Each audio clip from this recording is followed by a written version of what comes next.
करता हूँ कि मेरे अथक संघर्ष, त्याग, समर्पण और सेवा को उन्होंने महसूस किया और जो उनको जनता से, घोसी के मालिकों से जो फीडबैक मिल रहा था, उसके आधार पर 10 साल बाद मुझे पुनः आपके बीच आकर चुनाव लड़ने का मौका मिला।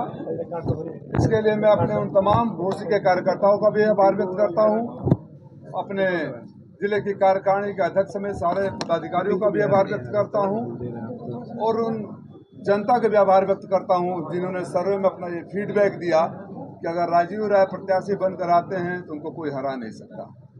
ओम प्रकाश राजभर कह रहे हैं कि हारने वाला ही प्रत्याशी दे दिया, सपा की अब हार तय हो गई है।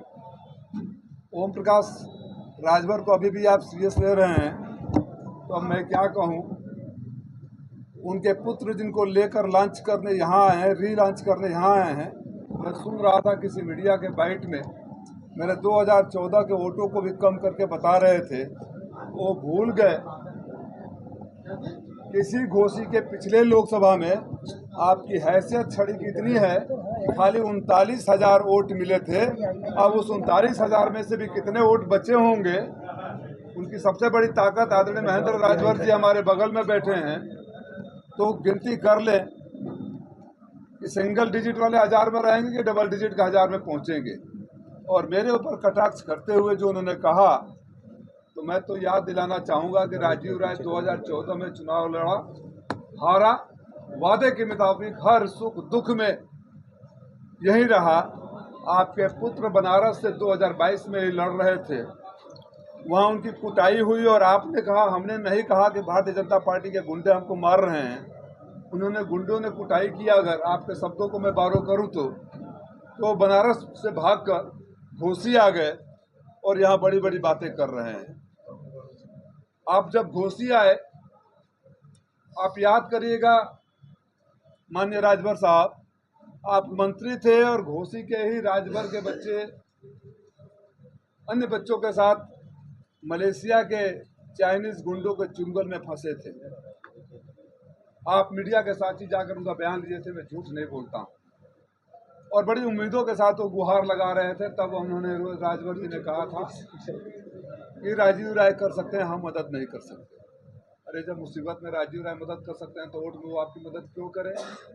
इसी घोसी का एक राजभर बच्चा सुदूर अफ्रीका में उसकी मौत हो गई थी। 1 महीने से लाश पड़ी हुई थी, किसी को पता भी नहीं था कि कौन से देश में है। आपके पास गुहार लगाया, आपने ध्यान नहीं दिया और 1 महीने बाद में उसका पार्थिव शरीर लाने का काम किया, मदद भी दिलाने का काम किया।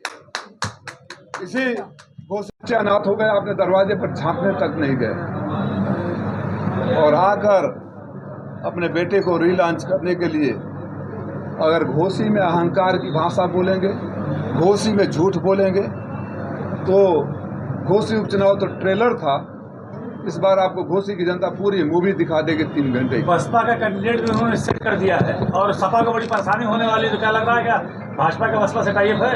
अब यहाँ के घोसी की जनता समझे, मुझे नहीं पता कि भाजपा का बसपा का कौन सा उम्मीदवार उन्होंने सेट किया, लेकिन घोसी की जनता समझे कि इन्हीं के सेट किए हुए लोग हैं, तो फैसला कर ले कि इनकी जुगाड़ खाली सेटिंग में रहती है, जनता के काम के लिए इनके पास वक्त नहीं है। जो भी उम्मीदवार आएगा इन्हीं का डमी उम्मीदवार होगा। तो अच्छा किया उन्होंने बता दिया, जनता समझ गई और अपना फैसला सुना दी। तो क्या लग रहा है कि बसपा जो भी कैंडिडेट डिक्लेयर कर रही है उसके पीछे बीजेपी का हाथ है कहीं ना कहीं सपा को हराने के लिए? लग क्या रहा है, आपने बोला कि वो कह रहे हैं, वही कह रहे हैं ना, हम तो कह नहीं रहे।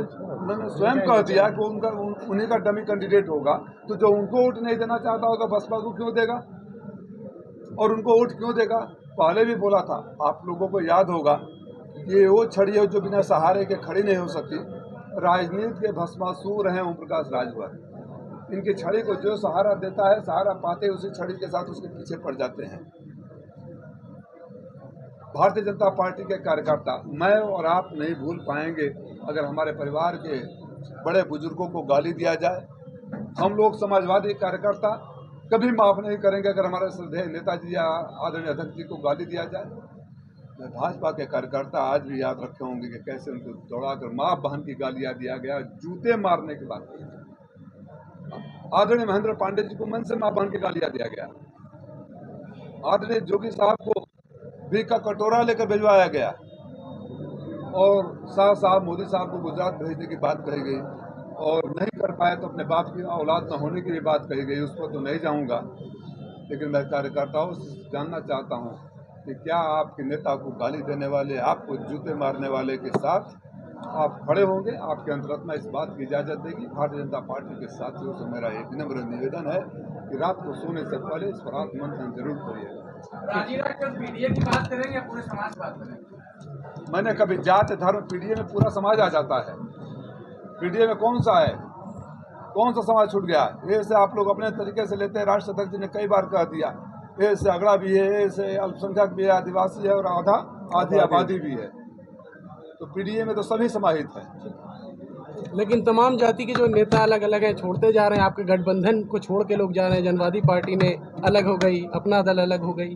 जो छोड़ के हमें जा रहे हैं उनकी हैसियत जरा याद करिएगा, जब हमारे से जुड़े थे उससे पहले क्या थी, और उनको बहुत कुछ दे देने के बाद अगर उनकी भूख नहीं भरती है तो फिर वापस वहीं पहुंच जाएंगे जहां से वो शुरू किए थे। धन्यवाद।